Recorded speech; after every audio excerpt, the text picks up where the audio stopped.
Tumepembeleza askari pale mara kama 4. Tumekaa pale almost 1 hour. Hadi tukafukuzwa mali kwa tumesimama tukaambiwa twende tusimame uko mbali. Tumesikitika sana na hii serikali ya Ruto. Because tumetembea sana tukitafuta kijana yetu. Hakuna mochari hatujakanyanga, hakuna hospitali hatujakanyanga na tujapata haki. Na kukuja kwetu hapa tulikuwa na matarajio makubwa sana kupata kijana yetu. Na sijui nini imehappen. Sasa tunataka kujua wako ama waliuliwa. Kama waliuliwa, tupatiwe mwili sisi tusike tujue tulisika mtu. Kuliko kutafuta mtu yuko mzima mahali na hatujui yuko wapi.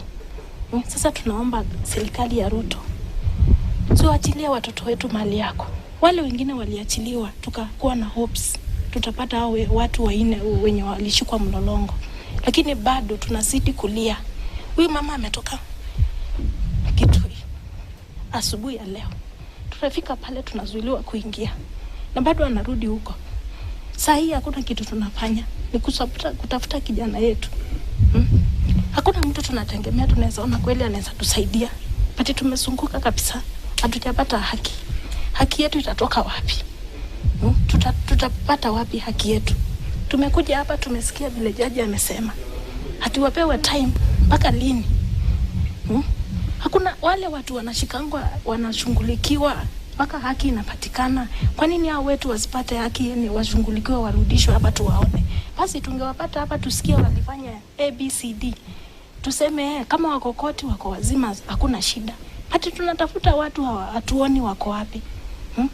Sasa si tunataka haki ipatikane. Na kama hakuna haki sasa sijui sasa. Brother yangu hajakuwa active kwa mitandao.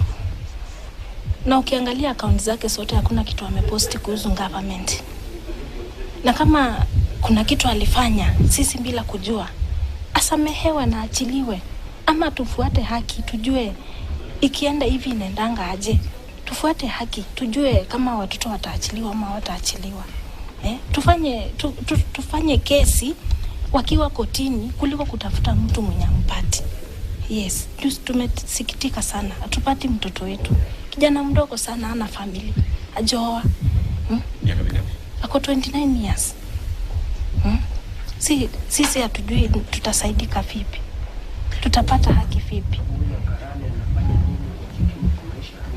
Ni asla tu. Anafanya asla yake huko Mlolongo.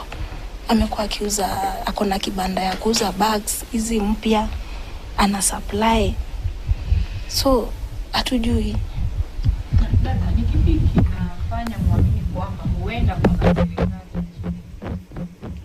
Kwamba kijana wetu ako na serikali kwa sababu walichukuliwa na watu ambao wajulikana. Na number plates ilifichwa mpaka wa leo. Alafu mahali walitolewa hakuna CCTV ya kuonyesha kwamba vile hizo ngali zilienda na zilikuja. Tunajua kwamba hao ndio walichukua watoto. Yangu unaitwa nani? Mimi naitwa Monica Mwende. Monica Mwende. Asante sana Monica. Thank you. Asante sana. Mwaka jana waliua vijana 75 na zaidi. Mwaka huu sasa wameua watu hajulikani ngapi, manake sasa bado hata leo hii umefukua maiti kule Kware kule Mkuru kwa Njenga. Watu ambao wanawawa kama wanyama.